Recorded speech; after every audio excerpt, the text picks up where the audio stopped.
नमस्कार मित्रांनो, कसे सगळे? मी केदार पाटील स्वागत करतो तुमचं अजून एका आपल्या नवीन एपिसोडमध्ये। तर आता आपण आहोत उत्तराखंडमध्ये आणि उत्तराखंडमध्ये आता आपण आलेलो आहोत कैची धामला। कैची धाम आणि श्री नीब करोरी बाबा ह्याबद्दल तुम्ही ऐकलंच असेल कुठे ना कुठेतरी। आणि आज या ब्लॉगच्या माध्यमातून मी तुम्हाला त्यांच्या आश्रमाचं पूर्णपणे इन्फॉर्मेशन देणार आहे आणि त्यांचं दर्शनसुद्धा घडवणार आहे। आता मी तुम्हाला पूर्ण कंप्लीट इन्फॉर्मेशन देतो या जागेबद्दलची आणि आश्रमाबद्दलची। तर चला मग ह्या ब्लॉगची सुरुवात करूया। नीब करोरी बाबा हे भारतातील एक महान संत होते, जे त्यांच्या भक्ती, सेवा आणि चमत्कारांसाठी प्रसिद्ध होते।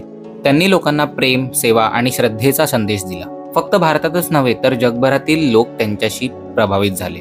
विशेषतः स्टीव्ह जॉब्स, मार्क झुकरबर्ग आणि हॉलिवूडमधील अनेक सेलिब्रिटींनीही त्यांच्या शिकवणीचा प्रभाव घेतला होता। हे मंदिर 1960च्या दशकात बांधले गेले। येथे हनुमानजींची एक भव्य मूर्ती आहे, जी बाबांच्या कृपेने येथे प्रकट झाली असे मानले जाते।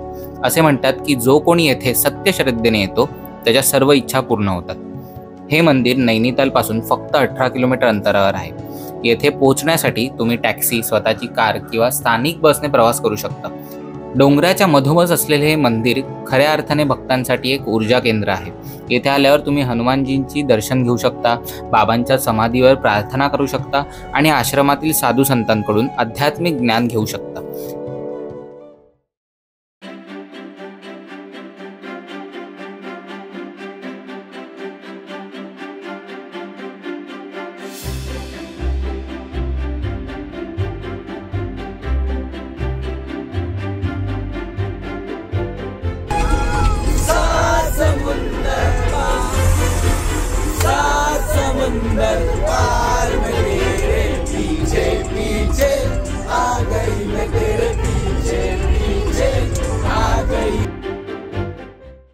मित्रांनो, आता फायनली आपण आलेलो आहोत, पोहोचलो आहोत नैनितालला।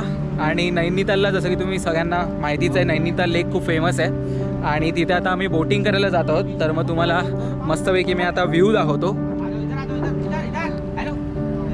हा आहे आपला नैनितालचा व्ह्यू। आपल्याला बोटिंग करायला नेत आहेत आणि बोट आम्ही हायर केली आहे। त्याची प्राईस आणि सगळे डिटेल्स तुम्हाला डिस्क्रिप्शनमध्ये दिसतील।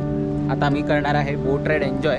तर मग ह्या टूरमध्ये आता माझ्यासोबत टोटल आम्ही 10 लोक आहोत। मी सगळ्यांना तुम्हाला अजून भेटवलं नाही आहे, बाकीचे सगळे आता दुसऱ्या बोट्समध्ये गेलेत। आणि मी दरवेळी माझा तुम्ही ह्याला बघितलं असेल माझ्या व्लॉग्समध्ये, यशसोबत मी आता बसलो आहे। मी दोघं ही बोट राईड एन्जॉय करणार आहे। आता प्लेझेंट वेदर आहे, थंडीसुद्धा एकदम टोचत नाही आहे आणि असं भारी वाटते, शांत वाटते।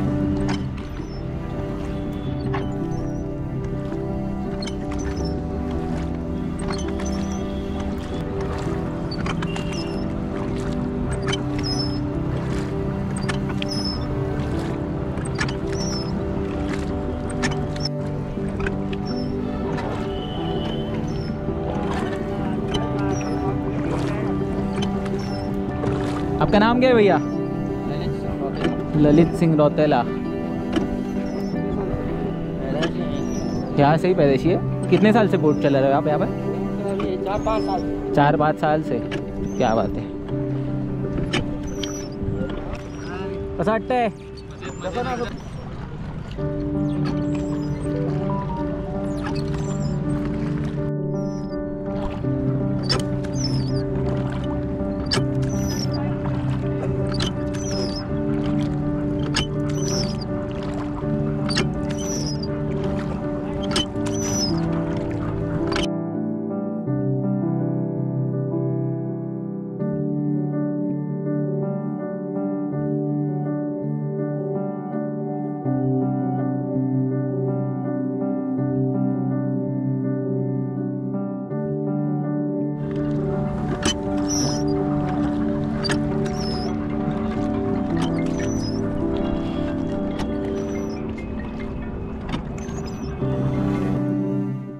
तर मग मित्रांनो, आता आपण आपल्या दिवसाच्या शेवटच्या डेस्टिनेशनला आलेलो आहोत, श्री मा नैनादेवी टेम्पलला।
फायनली आमच्या दिवसाचं पूर्ण जे काय प्लॅन होता, 3 गोष्टी आम्हाला ज्या आज ॲक्टिव्हिटी करायच्या होत्या, स्पॉट करायचे होते, ते सगळं झालेलं आहे. आणि आता इथे नैनितालला संध्याकाळचे वाजलेले आहेत 5:45 आणि इथे 10 डिग्री आहे आत्ता सध्या टेम्परेचर. तर मग मस्त थंडी वाजते.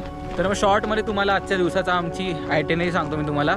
सकाळी आम्ही लाल कुआन रेल्वे स्टेशनला पोहोचलो जंक्शनला. तिथून उतरून आम्ही फ्रेश वगैरे झालो. एका हॉटेलमध्ये आम्ही 1 तासासाठी रूम बुक केलेली, जिथे आम्ही सगळ्यांनी कपडे चेंज केले, फ्रेश वगैरे झालो. आणि मग नंतर आम्ही निघालो कैचीधामला.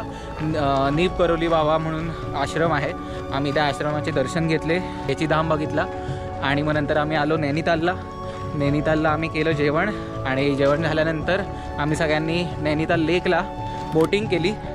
आणि बोटिंग केल्यानंतर आता हा जो काय तुम्ही आता व्लॉगमध्ये परिसर बघितला, त्याला आम्ही नैनिताल लेकला एक पूर्ण अशी गोल राऊंड मारली आहे. तर मग त्यामध्ये आम्ही श्री मा नैनी देवी टेम्पल केलं. आणि ते आता मागे एक टेम्पल केलं, जे आता तुम्हाला जस्ट स्क्रीनवर दाखवलं मी, ते केलं. आणि आता मस्त संध्याकाळच्या वेळेला चिलमध्ये आम्ही आता राऊंड मारत जात आहे परत आपल्या बस स्टँडला, जिथे आमची टेम्पो ट्रॅव्हलर पार्क आहे. तर मग बाकी सगळ्या ज्या डिटेल्स आहेत, बोटिंगचे डिटेल्स आणि इथे काय काय तुम्ही ॲक्टिव्हिटी करू शकता, ते मी डिस्क्रिप्शन बॉक्समध्ये टाकलेलं आहे. तर मग तुम्ही चेकआउट करू शकता ते.